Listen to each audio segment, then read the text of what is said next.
అంటే అసలు అమ్మాయి ఉందా లేదా ఫస్ట్ లైఫ్లో? లైఫ్లో కాదండి, నాకు అమ్మాయి ఇక్కడ స్టేజ్ మీద ఇద్దరు ఉన్నారు. ఆ అమ్మాయిలు వేరండి, ఆ అమ్మాయిలు కదండి మీ లైఫ్లో. మన మన టైటిల్ ఏంటి తేజ గారు? ప్రేమ కథ. మీకు కూడా ఒక కథ ఉంటుంది కదా? చాలా ఉన్నాయి. ఒక్కటి చెప్పండి. చూద్దా అమ్మాయి ఉందా? అమ్మాయి లేకుండా కథ ఎక్కడ ఉంటుంది? ఇప్పుడు లైఫ్లో అమ్మాయి ఉందా ప్రెసెంట్? టాటూ, అవును అది వేరు సార్. పాప ఆవిడకి ఆల్రెడీ ఏంటి సార్ ఇంకా వైరల్ చేసాం, బాగోదు sir.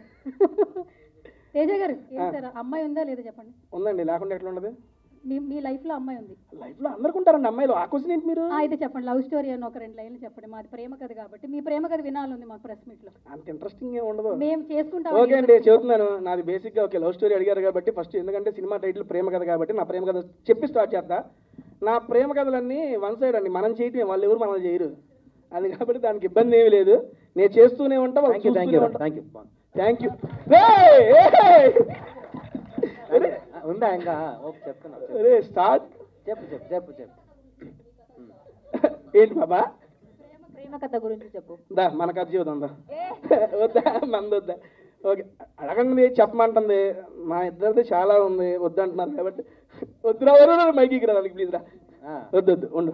Okay first of all ఏమండి, మమ్మల్ని ఇక్కడికి ఇన్వైట్ చేసిన విజయ్ గారికి. అయిపోయిందా? ఉండరా ఒక నిమిషం. ఇంకా ఉందా? ఓకే ప్లీజ్ చప్పట్లు కొట్టు అన్న. విజయ్ అన్న వాళ్ళ ముగ్గురు ఎక్కిచ్చి కారు ఎక్కిచ్చారు, మాట్లాడుకోవాలి కాదు ఏంటి. ఓకే అన్న, ఫస్ట్ ఆఫ్ ఆల్ అన్న Vijay garu, first of all ఇక్కడికి ఇన్వైట్ చేసినందుకు thank you so much sir. And చెప్తున్నానన్న ఒక మాట, నేను యూట్యూబ్లో ఫుడ్ వీడియోలు చేస్తూ మూవీ ప్రమోషన్స్ అవి చేసుకునేవాడిని. మీరందరూ చూశారు, మీరందరూ ఎంకరేజ్ చేశారు, చాలా బాగా వెళ్తున్నాయి అని చెప్పి సపోర్ట్ కూడా చేశారు. ఆ సపోర్ట్ అక్కడ దాకా తీసుకొచ్చారు. మళ్ళీ ఇక్కడ మాట్లాడుతున్నా. నేను ఎందుకు ఈ మాట చెప్తున్నానంటే, ఒక ఫుడ్ వీడియోస్ మూవీ ప్రమోషన్లు చేసుకునే నన్ను అన్న అనే బ్రదర్ ఒకసారి వచ్చి మన మూవీ గురించి మాట్లాడమని ఎప్పుడైతే చెప్పాడో నాకు అసలు భలే హ్యాపీ అనిపించింది. నేను అన్న ఒక 2 రోజుల ముందు కనబడితే, అన్న మన మూవీ నా ఛానల్లోనే చేసుకుందాం అని చెప్పేవాడిని. బేసిక్గా రేపే 5వ తారీఖు సినిమా రిలీజ్ అవుతుంది అన్న, నేను ఇక్కడ మా టీం అందరితో కలిసి సినిమాకి వెళ్తున్నాను, అందరం కలిసి చూద్దాము, ఇబ్బంది ఏం లేదు.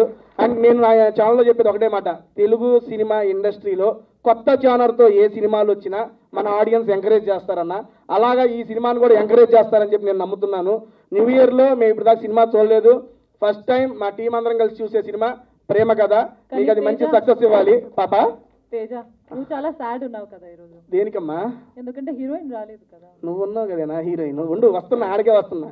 ఇందాక పాప ఏదో ఆవేశంలో బ్రో అంది. బ్రో అంటే అర్థం తెలుసా మీ అందరికి? చెప్పు. ఆడు అంటున్నాడు బావా రావా, అంతే కదా? బావా రావా ఒకసారి, అది బ్రో. ఎవరైనా ఏమన్నా అంటే అది చెప్పేసుకోండి, ఇబ్బంది ఏం లేదు. ఇన్ని రోజులు మేము బ్రో అంటే వేరే బ్రో అనుకున్నాం. చీ అయ్యుండో పెట్టిన పేరా బ్రో అంటే? కన్వీనియంట్ గా ఉంటది. ఇట్లా తయారయ్యా? ఎట్లాగైనా తయారవుతా, నాకు ఇష్టం వచ్చినట్టు మాట, నా ఆట ఒక్కటే బావా ఇక్కడ ఉన్నారు. ఎవడు నీకు? అమ్మ అమరగాడు బావా, నేను బ్రోనా? అర్థమైంది ఎంత నీ. ఆహా ఓకే, ఇప్పుడు సుబ్బు పాప బావా అని పిలవాలంటే దాని మనోభావాలు దెబ్బతీయాలి, అంతే కదా? తీస్తా ఇది అవంగానే తీసేస్తా. ఫస్ట్ ఆఫ్ ఆల్ కిషోర్ గారు, మీకు కూడా congrats sir, and welcome to Telugu film industry. Goli soda నిజంగా చూశాను సార్, సినిమా అయితే చాలా బాగుంది. అండ్ ఇక్కడ చూస్తుంటే నిజంగా మా ఊర్లో కుర్రాడు ఉన్నట్టున్నారు సార్. తెలుగు ఓకేగా సార్? నా తెలుగు ఓకేగా?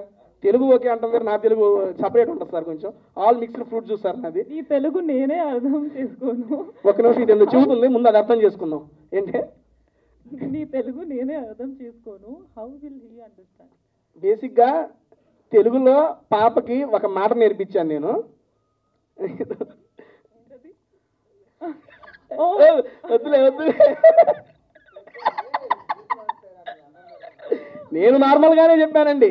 మామూలుగా మా ఊరు సైడ్ మనందరూ ఏమంటామండి, ఏమన్నా ఇది ఓరి నీ దుంపల దగ్గర ఏంట్రా ఇది అంటావా? సరదాగా నేను బిగ్ బాస్ హౌస్లో వాడానండి, ఓరి నీ దుంపల దగ్గర అని. దానికి పాప ఏదో అందండి, ఏమందని మీకు అర్థమైపోయి ఉంటుందండి, వదిలేయండి అక్కడ దాన్ని. ఓకే డన్ అండి. నెక్స్ట్ సార్ డైరెక్టర్ గారు శివశక్తి గారు, కంగ్రాట్స్ సార్. సార్ మీ డెబ్యూ ఫిల్మ్ అని చెప్పి విన్నాను సార్. ఇటువంటి ఫిలింలు మీరు ఇంకా చేయాలి, కొత్త వాళ్ళందరితో పాటు ఇంకా చాలా మంది కొత్త వాళ్ళు ఉన్నారు, అందరినీ ఆదరించాలి. Done sir, thank you. Next మన మేడం గారు, నేత్ర గారు రండి. మేడం గారిది నేను ఇన్స్టాలో చూశానండి, పెడితే పోతా ఉన్నాయి వీడియోలు, ఏంటి ఎట్టపోతుంది అని ఏందని ఒకసారి చూశాను. ఆర్గానిక్ ఫార్మింగ్ గురించి బేభత్సంగా కంటెంట్ చేస్తున్నారు. Seriously so appreciative madam. బేసిక్గా మిమ్మల్ని అక్కడ చూసి ఈ రకంగా చేస్తారు, కానీ ఒకసారి నేను ట్రైలర్ చూడగానే ఈ అమ్మాయి ఆ అమ్మాయి ఒకటా కాదా అని 1-2 సార్లు క్రాస్ చెక్ చేసుకున్న ఆవిడ ఈవిడ అని. అక్కడ వేరుకున్నారు, ఇక్కడ మీలో ఈ యాక్టింగ్ టాలెంట్ ఉంది కానీ ఇక్కడికి వచ్చినాక తెలిసింది మేడం. కొంచెం రెడీ అయ్యి వచ్చా ఈరోజు. రెడీ అయ్యి వచ్చారు. అక్కడ కూడా బాగానే ఉన్నారు మేడం, ఇబ్బంది ఏమిలే. సీరియస్లీ చాలా బాగున్నారు అండ్ యాక్టింగ్ కూడా చాలా బాగా చేశారు. ఇంకా మరిన్ని మూవీస్ చేయాలి మీరు కూడా. అండ్ నెక్స్ట్ ఇదిగో మన వివేక్ బ్రదర్, ఏందన్నా వెనక దాక్కుంటాం ఏందన్నా, ఇదిగో ఇదైతే నిజం అండి. ఆయన అయితే నిజంగా నేను స్కూల్లోనే చూశానండి, కొత్త బంగారు లోకంలో. బ్రదర్ కూడా నాకు చాలా మంచి ఫ్రెండ్, చాలా మంచి క్యారెక్టర్ చేసేవన్నారు. ఇక్కడ చాలా మంది థియేటర్ ఆర్టిస్ట్ కొత్త వాళ్ళందరికీ అవకాశం ఇచ్చారంటన్నా. అన్న ఈ సినిమా సక్సెస్ అయ్యి ఇంకా మీరు మంచి సినిమాలు చేయాలి, ఇలా కొత్త వాళ్ళందరినీ ఎంకరేజ్ చేయాలని చెప్పి మనస్ఫూర్తిగా కోరుకుంటున్నా. అండ్ రాజ్ బ్రో మీరు కూడా సూపర్, మీ యాక్టింగ్ నేను ఫిదా. ఇందులో కూడా అటువంటి యాక్టింగ్ ఉంటుంది. అండ్ అందరూ ఎదురు చూస్తున్నట్టు కానీ నేను కూడా 2 కోసం ఎదురు చూస్తున్నా. అదే అండి, అర్థమైపోతుంది అందరికీ, ఇబ్బంది ఏమీ లేదు. అండ్ జాన్ 5వ తారీఖు ఈ సినిమా అయితే రిలీజ్ అవుతుంది, అంటే రేపే రిలీజ్ అవుతుంది. మీరందరూ మీడియా మిత్రులందరూ సపోర్ట్ చేసి చిన్న సినిమాలను కూడా ఎంకరేజ్ చేస్తున్నారు. దానికి ప్రత్యేకంగా థ్యాంక్స్ చెప్పుకుంటున్నానండి. Thank you so much media, ఇక్కడ వచ్చిన వాళ్ళందరూ మీడియాకి థ్యాంక్ యూ అండి. ఇక్కడ గెస్టులందరికీ thank you so much. And ఇంకొక special thanks to Suvarna garu madam, మీకు కూడా థ్యాంక్ యూ. నేను చెప్పొద్దా, వచ్చినప్పటి నుంచి అందరిని పైకి ఎంకరేజ్ చేస్తున్నారు కదా. చెప్పన్నా, నన్ను కదా, సారీ. అండ్ ఇంకొకసారి మమ్మల్ని ఇక్కడ ఇన్వైట్ చేసిన విజయ్ గారికి, ప్రొడ్యూసర్ గారికి, డైరెక్టర్ గారికి, హీరో గారికి, హీరోయిన్ గారికి ఉన్న అన్న ఎగ్జిక్యూటివ్ ప్రొడ్యూసర్ అన్న సూపర్ అన్న యాక్టర్ అనుకున్నాను నేను ఫస్ట్ చూసి. నేను ఇందులో యాక్టింగ్ చేశారన్నా? లేదన్నా యాక్టింగ్ చేశాను. నెక్స్ట్ చేయన్న, యాస్టీజ్ ఉంది లుక్ మీకు సూపర్, అందుకే కో ప్రొడ్యూసర్ గారా. నిజంగా నేను ఆర్టిస్ట్ అనుకున్నా, అన్న విలన్ లుక్ ఉంది అన్నకి. విలన్ లుక్ ప్రొడ్యూసర్ గారు ఉన్నారు, చేస్తారు మేము కూడా. ప్రొడ్యూసర్ ఎస్టీ తేజ నెక్స్ట్ అండి, తీద్దాం మన సినిమా. ఇంకేమైనా మర్చిపోయా? ఈ లైట్ పెట్టిన బాబాయ్కి చెప్పలేదు థ్యాంక్స్ చెప్పి. లేదు అందరికీ చెప్పాను. థ్యాంక్ యూ సో మచ్ అండి. నాదైతే ఇది అయిపోయింది. నెక్స్ట్ మేడం గారు కంటిన్యూ చేస్తారు. జాన్ 5వ తారీఖు రేపు మార్నింగే సినిమా రిలీజ్ అవుతుంది. అందరూ మీ దగ్గరలో ఉన్న థియేటర్లో చూసి ప్రేమ కథ అనే మూవీని ఎంకరేజ్ చేస్తారని మనస్ఫూర్తిగా కోరుకుంటున్నాను.